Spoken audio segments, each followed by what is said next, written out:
No, we're going to start with the Sixers because you guys will not let me live. Joel Embiid had surgery earlier this week, and we're going to get into the ramifications of that and what they do at the trade deadline. But I want to read you this very Sixers statement.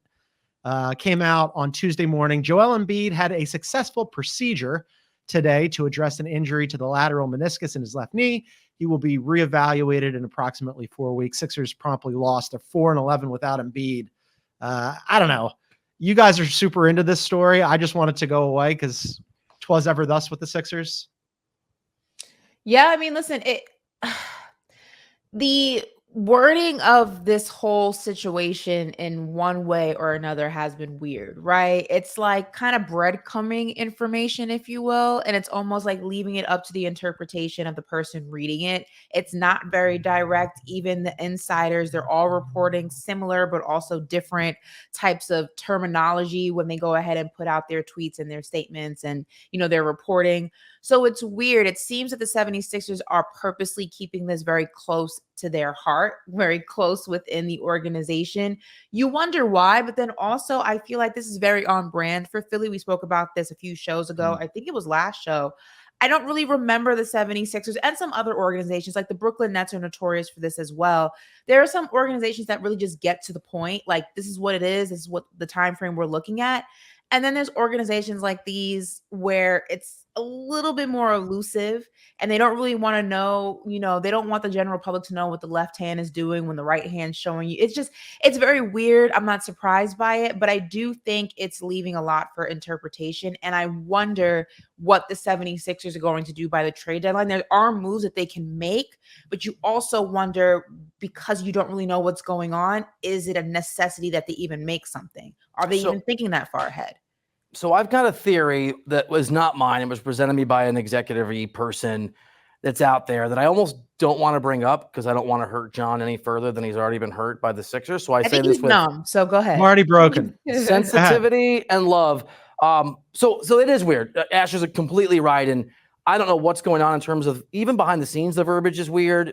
There are some people who think maybe it's just Embiid and his camp who are dictating this whole thing and the Sixers are in the dark or at least playing catch up. I'm not sure I buy that. The other theory, the theory that this other NBA person gave me, John, I think is interesting, and it's silly, but when you're under chaos and things are going badly and the sky is falling, you think maybe you can outsmart an act of God. There's this theory, this feeling that maybe they know it's season ending or likely season ending, and they're trying to create this idea that it's not, so that as Daryl Morey, who runs obviously basketball operations, frantically tries to get help, he can somewhat keep the price of whatever he's asking for a little bit down, just because if Embiid's done and Daryl Morey calls you and wants to go get insert DeMar DeRozan, whoever, right, maybe the price is a little higher if you're a competing GM and John, that it's already been announced, the guy's done for the year and they are desperate.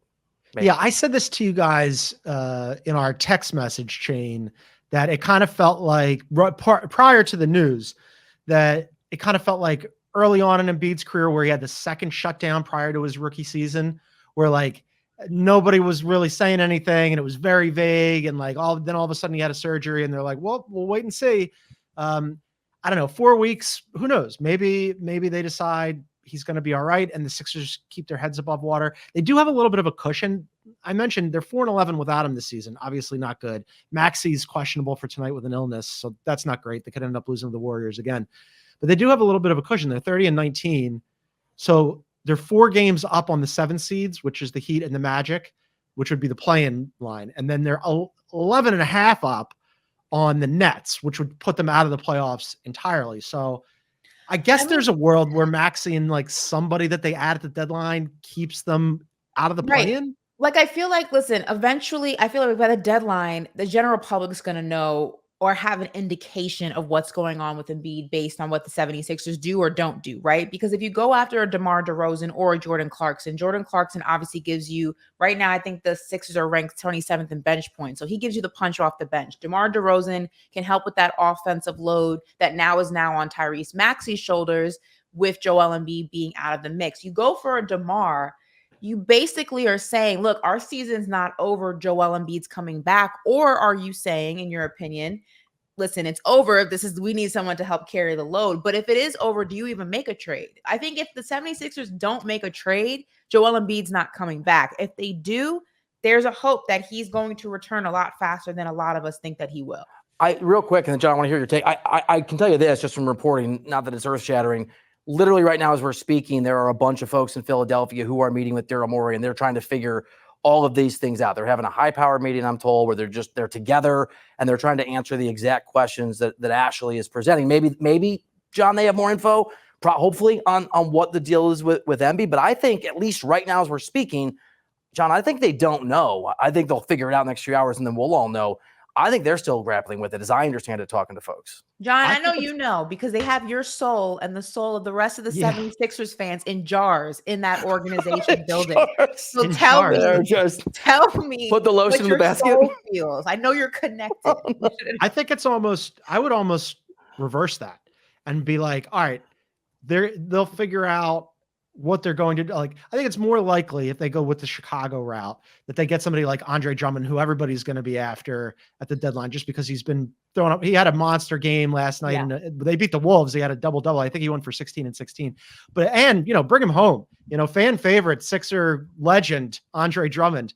But if you bring in somebody like Andre Drummond or even a Kelly Olynyk, who we've discussed previously on the show, as like a stopgap center option, and you see what like Tobias Harris and Tyrese Maxey can put together, and maybe D'Anthony Melton gets healthy, and you stay in the playoff mix, then at that 4 to 6 week reevaluation with Embiid, you go, all right, is it worth bringing him back? We're still in the mix. If they drop though, and it's, even with a trade, they're still not playing well, then you might go, forget it, just shut them down. It's not worth it. But I'd be surprised if they stay in pack, but I don't think it's going to be a big deal. To Bill's point, like, how do you then, if you're going to go ahead and make a deal with the Chicago Bulls or attempt to, right? They're going to want to know what's going on with Joel Embiid. They're going to want to know, like, okay, is he coming back? How hurt is he? What does that time frame look like? How do you go ahead and finesse that situation where you basically hide whether or not this man is coming back, and that to not affect what you have to give up in order to get a player in return that you want? I feel like something has to give. If I'm the Chicago Bulls, I'm not giving you a single player until you tell me exactly what's going on with Joel Embiid. I think they don't want to do that. I think Daryl Morey and most GMs are pretty comfortable saying, like they do to reporters sometimes, none of your business, leave me alone. I think if the price is high enough, they can go get him. Now, I'll say this too. Daryl Morey is a crazy person in a good way, or hyper aggressive. Wouldn't surprise me if he's calling up the Lakers like, hey, is LeBron available? No, he's not. Okay. I mean, so I'm not saying he's going to pull a rabbit out of a hat. He probably isn't. But if anyone is going to pound the pavement and beat every bush on the face of the earth, it's probably Daryl Morey. Well, I mean, there's different ways they can go here, right? Like, so if it's somebody like an Andre Drummond who you can get for cost, like, yes, he's going to have a lot of suitors, but it's not a massive deal, right? Kelly Olynyk is going to have a lot of suitors, but it's not a That's superstar. Your guy, Kelly Olynyk. Yeah, it's just like these are the two guys who are available, right? I'd rather have Andre Drummond than Kelly Olynyk, but I do think that they need a stopgap center solution. Maybe you also add one of the shooters that's out there. There's two Bogdanoviches. I'm more of a Boyan guy, but maybe Bogdan is available. Maybe you get a Jordan Clarkson or a Buddy Hield. I don't know. I think you could go, a multi-purpose player who could help you in a number of different ways, like a Bruce Brown or an Alex Caruso, but they're going to be way more expensive. So if you're bargain basement shopping, maybe a shooter, maybe a stopgap center. I do want to throw this past you guys, though. In Philadelphia, maybe not outside of it, there's this thought of like, well, maybe they should shut down Embiid and then sell. Like, is there any traction for the two of you in moving Tobias Harris, who is going to be an unrestricted free agent after the season? Pistons apparently are interested in him. D'Anthony Melton, Kelly Oubre, Nick Batum. They could move all those guys if they wanted to and take them off the books. And so $55 million in cap space next year, you'd have even more. The answer is that Philly would then have to admit the process failed. Well, it's all right. At least that was 2 GMs ago. Look, I actually think that's a reasonable thing to do and a reasonable thing to debate. And I have no insight on this. I haven't asked anybody, but it's a great John. I just think Daryl's so obsessed with talent and the idea of talent, and sometimes ill-fitting talent, right? I mean, that's just get it all together. And I can't. Most GMs, I think, should entertain that. I think it's really interesting. I don't know if is he technically president of operations, whatever his title is. Yeah. I don't think Daryl Morey is the likely guy to do that, even if he should do that.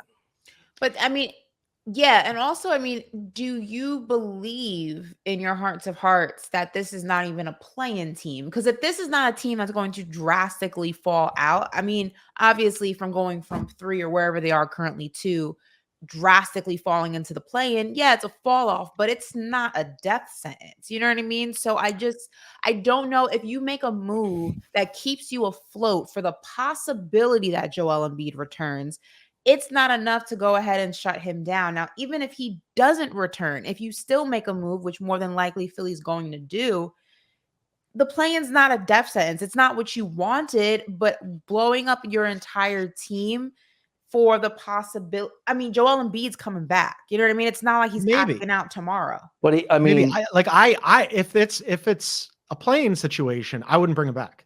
I Of don't course think not. they'll Yeah, of fall into the course not. play-in Of course because, like not. I said, they're in the 5 spot right now. They've got a 4-game cushion over the Heat and the Magic. I don't think that they'll fall into the play-in, but there's a scenario where they do. And for sure, if they fall out of the play, like if all of a sudden the wheels super come off, then you're definitely not bringing them back. But I wouldn't want to bring them back to be like, oh, maybe we can scuffle through the play-in, and then we're facing, like, I don't know, the Bucks in the first round. That sounds miserable. they're coached by Doc Rivers, the Celtics in the first round. Just real quick, quick adjustment. Fair enough.